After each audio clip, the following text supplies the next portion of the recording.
Good morning बच्चों। आपकी book में जो सेकंड चैप्टर है फिज़िक्स के अंदर बल तथा गति के नियम, किताब में ये पाठ 9 और फिज़िक्स के अंदर ये दूसरा चैप्टर है। देखिए बच्चों, बल वस्तु की जो उसका प्रेजेंट स्टेटस है, जो उसका प्रेजेंट कंडीशन है, उसको बदल सकते हैं। अगर वह गतिमान है हम उसको रोक सकते हैं, अगर वह रुकी हुई है हम उसको गतिमान कर सकते हैं, हम उसकी स्टेट में चेंज ला सकते हैं अगर हम लाना चाहें तो बेसिकली बल बच्चों वह बाह्य कारक है जो किसी पिंड के रूप, आकार और स्थिति में परिवर्तन कर सकता है। रूप भी बदल सकते हैं हम। ये बात में आपने जनरली ऑब्जर्व की होगी। हम उनके किसी वस्तु की फॉर्म को चेंज कर सकते हैं, उसको डिफॉर्म कर सकते हैं। स्थिति और आकार, स्थिति आकार का मतलब है कि हम छोटा बड़ा कर सकते हैं उसको। जैसे आप देखते हैं हम लोहे को जो है गर्म करके पीट पीट के उसको उनसे कई तरीके की नई चीज़ें औजार बनाते हैं। तो वो क्या है, बल का एक उदाहरण है, या और भी कई सारे उदाहरण आप अपनी डेली लाइफ में देख सकते हैं। तो आपने बल की ये डेफिनेशन याद करनी है कि बल वह बाह्य कारक है जो किसी पिंड के रूप, आकार या स्थिति में परिवर्तन कर सकता है, या किसी पिंड की विराम अवस्था या एक समान गति की अवस्था में परिवर्तन कर सकता है। कोई बच्चों वस्तु कोई रुकी हुई है तो हम उसको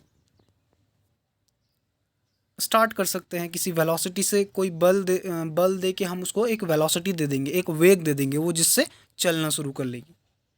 तो मतलब परिवर्तन उसकी स्थिति में हम ला सकते हैं बल के माध्यम से।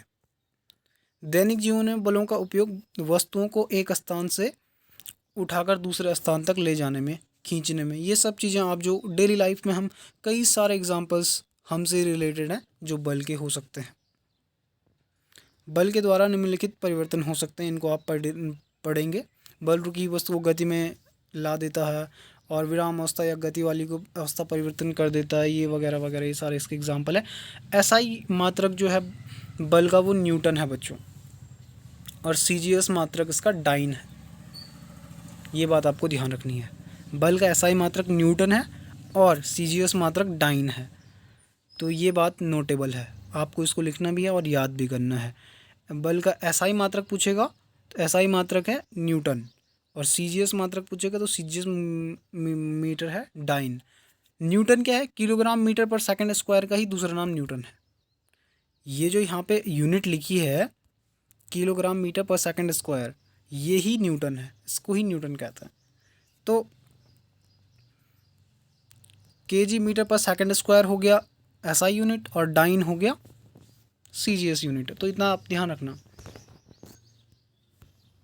नेक्स्ट बच्चों, प्रकृति में उपस्थित मूलभूत बल, बेसिक फोर्सेस इन नेचर। तो 4 प्रकार के मूलभूत बल होते हैं, 4 types of the fundamental forces. गुरुत्वाकर्षण बल, दुर्बल नाभिकीय बल, विद्युत चुंबकीय बल, और नेक्स्ट बच्चों प्रबल नाभिकीय बल। ग्रेविटेशन फोर्स आप देखते हैं कॉमन है हमारे लिए, कोई चीज़ ऊपर से नीचे आती है इसी बल के कारण। दुर्बल नाभिकीय बल, ये बल जो है नाभिक के अंदर होता है। इलेक्ट्रोमैग्नेटिक फोर्स, विद्युत चुंबकीय बल, आने वाली क्लासों में आप पढ़ोगे कैसे इलेक्ट्रोमैग्नेटिक फोर्स काम करता है, ये क्या होता है। और स्ट्रॉन्ग न्यूक्लियर फोर्सेस, ये भी नाभिक के अंदर का ही एक बल है। आपको करना, इनको पढ़ना नहीं है, आपको सिर्फ 4 प्रकार के जो ये बल हैं वो याद करने हैं। कि ये आपने कॉपी में लिखने हैं कि प्रकृति में उपस्थित मूल बल 4 प्रकार के होते हैं, ये आपको नोट करने हैं। एक एंड सेकंड इज दुर्बल नाभिकीय बल। सिर्फ आपको इनके नाम याद नोट करने हैं, 4 लिखने हैं और चारों को नोट करना है। इनके बारे में ये डिटेल है, ये हमको नोट नहीं करनी है, ये हमारे लिए इतना यूज़फुल नहीं है अभी हाल फिलहाल के पर्पज से। आपको ये 4 नोट करने हैं बस, जो 4 हमें दे रखे हैं। Electromagnetic, gravitation, weak and strong nuclear force, इनको आपने नोट करना है बस, इनके नाम नोट करने हैं और आपको याद भी करने हैं वो। दूसरा है बच्चों बलों के प्रकार, तो इसको आपको थोड़ा डीप में पढ़ना है और इसको समझना भी है और नोट भी करना है। बल कितने प्रकार के होते हैं? 2 प्रकार के बेसिकली होते हैं बच्चों, संतुलित बल और असंतुलित बल, balance force and unbalance force. जब किसी वस्तु पर एक साथ कई बल कार्य कर रहे हैं तो उनका परिणामी बल शून्य हो अगर, तो उन बलों को संतुलित बल कहते हैं। कोई एक चीज़ रखी है हम, और हम बहुत सारे पर्सन्स उसको मिलके खींच रहे हैं, कोई किसी डायरेक्शन में खींच रहा, कोई किसी डायरेक्शन में खींच रहा, कोई किसी डायरेक्शन में खींच रहा, बट जो वो वस्तु है वो किसी भी डायरेक्शन में मूव नहीं हो रही है। इसका मतलब क्या है? बैलेंस फोर्स काम कर रहा है। फोर्सेस तो मल्टीपल है, ये कोई ऑब्जेक्ट है, कोई इसको इधर खींच रहा, कोई इसको इधर खींच रहा, कोई इधर खींच रहा, कोई इधर खींच रहा, कोई इधर खींच रहा, कोई इधर खींच रहा, एंड मल्टीपल डायरेक्शंस में फोर्स काम कर रहा है। बट जो नेट रिजल्ट आ रहा है हमारे पास, वो नेट रिजल्ट क्या आ रहा है? ये वस्तु यहाँ से हिल नहीं रही है। वस्तु यहाँ से अगर हिल नहीं रही है, यहाँ पे ही बनी पड़ी है, तो इसका मतलब है कि जो इस पर रिजल्टेंट जो फोर्स है वो क्या है? ज़ीरो है। रिजल्टेंट फोर्स इसमें ज़ीरो है। इसका मतलब है संतुलित बल का एक एग्जाम्पल है ये।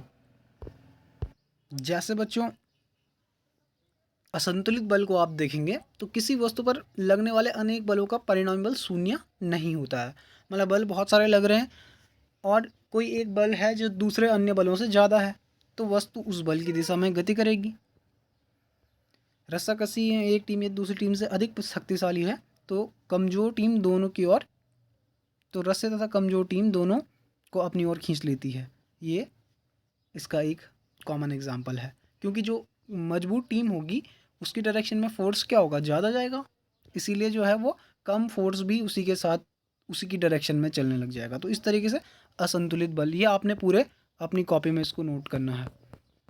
ये संतुलित बल पूरा नोट करना है आपने यहाँ तक, और असंतुलित बल पूरा यहाँ तक नोट करना है इसको कंप्लीट। और इसके एग्जांपल्स नीचे दे रखे होंगे, इनको भी देख लेना।